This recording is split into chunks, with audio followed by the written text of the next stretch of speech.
Hi, my name is Irley Silva, and I'm currently coursing a degree at environmental engineer. And the country that I choose if I'm going to immigrate is Finland. So first, I search for the location, the weather, and the language, which I think it's really good, important things to consider. So Finland is in the north of Europe, so that means the weather is most to be cold.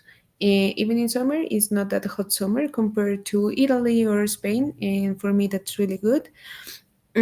Also, the languages, the official language is Finnish, but many people, almost all the population, speak English and even some of them Spanish. So I think I could handle that. Other thing is like Finland had many forests, rivers, many like green zones, which I think it's really good.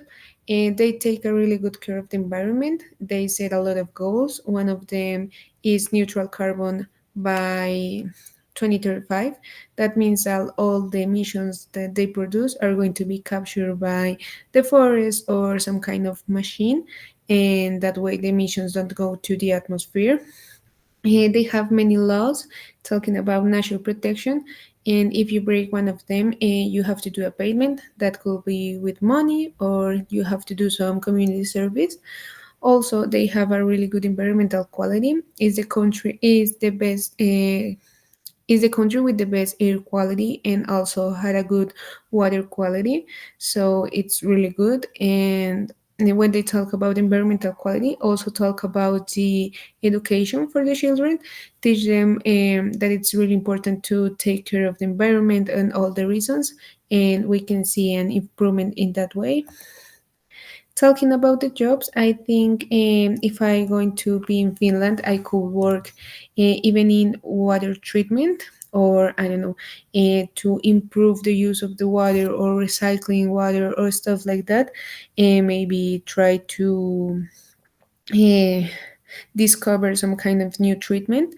And I think that's really good. Also, we can work, or the environmental engineer, we could work in the trash area or stuff like that. You can try to reduce the amount of trash that people produce, or maybe with the trash that we already have, try to make a new product but in a big way.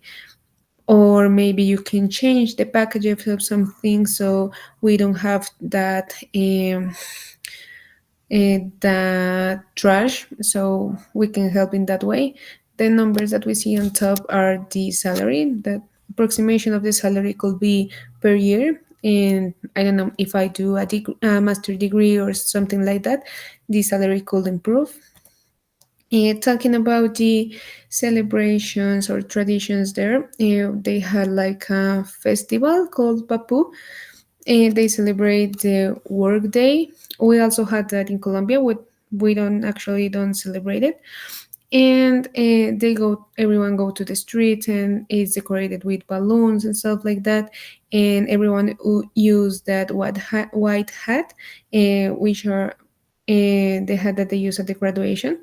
So I think it could be really interesting to see the difference between that celebration between Colombia and Finland. And also they had a Piku Houlu, also called Little Christmas. They love Christmas there, and they start to celebrate in November. In November, so they start to making some Christmas parties and Christmas dinner in the office with your coworkers, with your neighbors, with your friends, and everything goes until December 24, 25, when it's Christmas, so they had a big party and kind of like finish with this celebration.